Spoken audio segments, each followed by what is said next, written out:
वैसे तो हम सभी सनातनी अपने घर में प्रतिदिन देवों के देव महादेव की पूजा करते हैं, लेकिन उनकी विशेष कृपा प्राप्त करने के लिए महाशिवरात्रि का दिन सबसे महत्वपूर्ण माना जाता है।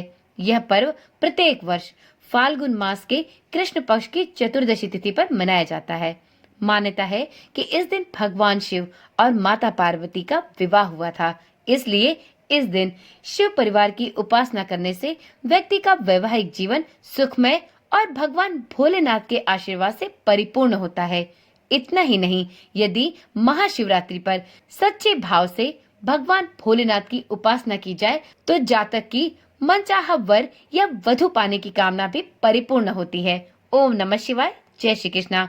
आप सभी का सनातन धर्मसार चैनल पर बहुत बहुत स्वागत है। मित्रों, पौराणिक कथाओं की माने तो महाशिवरात्रि पर भगवान शिव पृथ्वी पर उपस्थित सभी शिवलिंग में विराजमान होते हैं। ऐसे में इस दिन यदि शिवलिंग की पूजा और अभिषेक सच्चे मन से की जाए तो जीवन में सुख समृद्धि का वास सदा सर्वदा के लिए हो जाता है।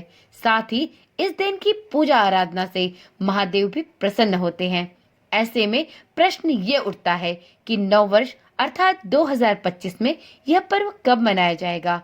इस दिन कब और किस विधि से पूजा करनी चाहिए?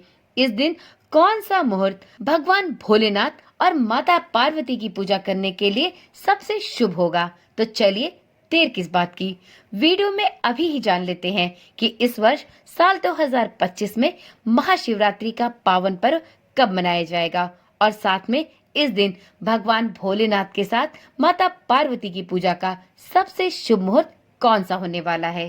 तो मित्रों, इस साल फाल्गुन मास के कृष्ण पक्ष की चतुर्दशी तिथि की शुरुआत 26 फरवरी 2025 को सुबह 11:08 पर होगी और वहीं इस तिथि का समापन अगले दिन यानी 27 फरवरी 2025 की सुबह 8:54 पर होगी।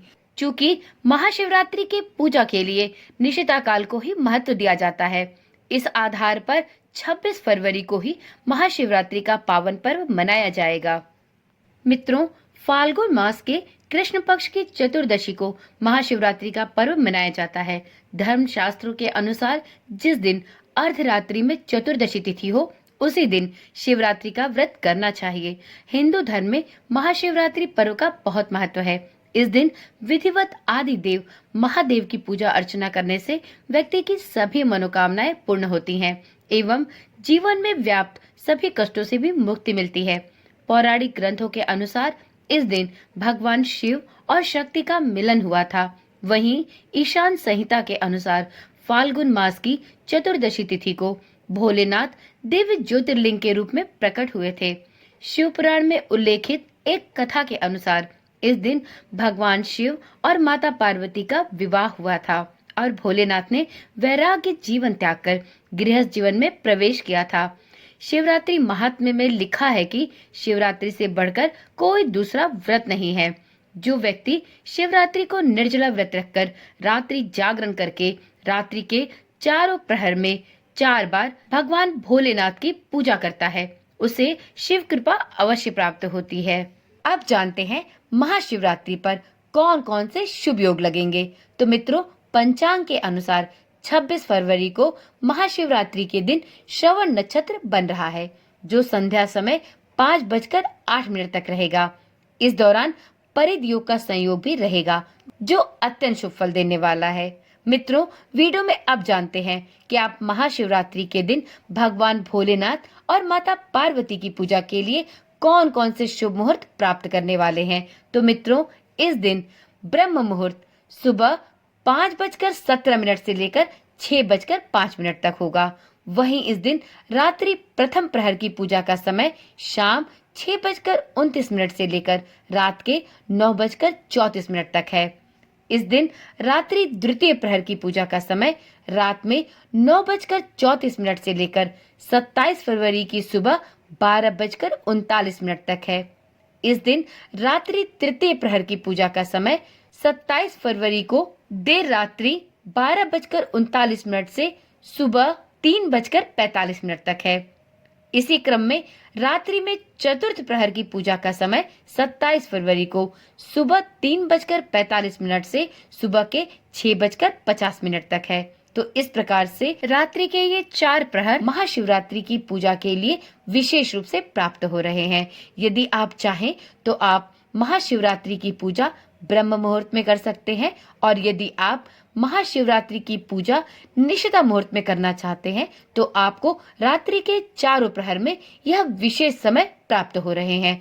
आप इसमें से अपने अनुसार शिव मुहूर्त का चयन करके भगवान भोलेनाथ की पूजा अर्चना करके भगवान भोलेनाथ की कृपा के पात्र बन सकते हैं।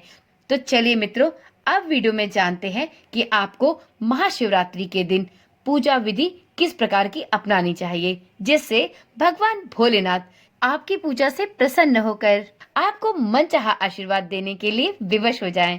तो मित्रों, महाशिवरात्रि पर भगवान शिव और माता पार्वती की पूजा करने के लिए सुबह ही स्नान कर लें। इस दिन साफ और श्वेत वस्त्रों को धारण करें। अब पूजा के लिए सभी सामग्री को एकत्रित कर लें। सबसे पहले कच्चा दूध, दही, घी और शहद से शिवलिंग का अभिषेक करें। अब भोलेनाथ को सफेद चंदन, मौली, पान, सुपारी, अक्षत इत्यादि अर्पित करें। ध्यान रखें कि भगवान भोलेनाथ को तुलसी दल नहीं चढ़ाया जाता। इसके बाद पंचामृत, बिल्वपत्र, धतूरा और नारियल इत्यादि भी भगवान भोलेनाथ को अवश्य चढ़ाएं। अब माता पार्वती को पुष्प दल अर्पित करें। धूप, दीपक और कपूर जलाएं। शिव जी और माता पार्वती के विशेष मंत्रों का जाप करें।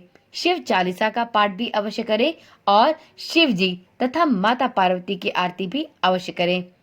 अंत में पूजा में हुई सभी भूल चूक की क्षमा मांगे और सभी साधकों को, सभी पारिवारिक जनों को प्रसाद का वितरण भी अवश्य करें।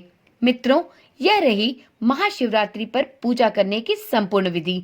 अब वीडियो के अंत में यह जानते हैं कि आपको इस दिन भगवान भोलेनाथ को ऐसी कौन सी विशेष चीज चढ़ानी चाहिए जिसको अर्पित करने से आप भगवान भोलेनाथ को प्रसन्न कर सकते हैं। तो मित्रों, महाशिवरात्रि पर धतूरा अवश्य चढ़ाना चाहिए। आप यदि महाशिवरात्रि पर भगवान भोलेनाथ को हल्दी मिश्रित धतूरा चढ़ाते हैं तो आपको इसके विशेष लाभ देखने को मिलते हैं। तो इस महाशिवरात्रि पर इस एक विशेष चीज को चढ़ाना ना भूलें।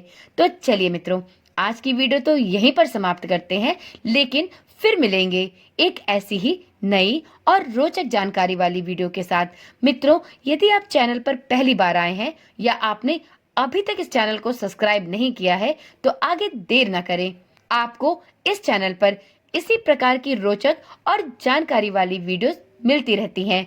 तो यदि आप भी इन वीडियोस को देखने में रुचि रखते हैं तो चैनल को अभी ही सब्सक्राइब कर लें और साथ में नोटिफिकेशन बेल को दबाना तो बिल्कुल ना भूलें, जिससे इस चैनल पर डाली जाने वाली सभी वीडियोस की सूचना आपके पास नियमित रूप से और सबसे पहले पहुंचती रहे। तो चलिए फिर मिलते हैं, तब तक के लिए ओम नमः शिवाय, जय श्री कृष्णा, राधे राधे।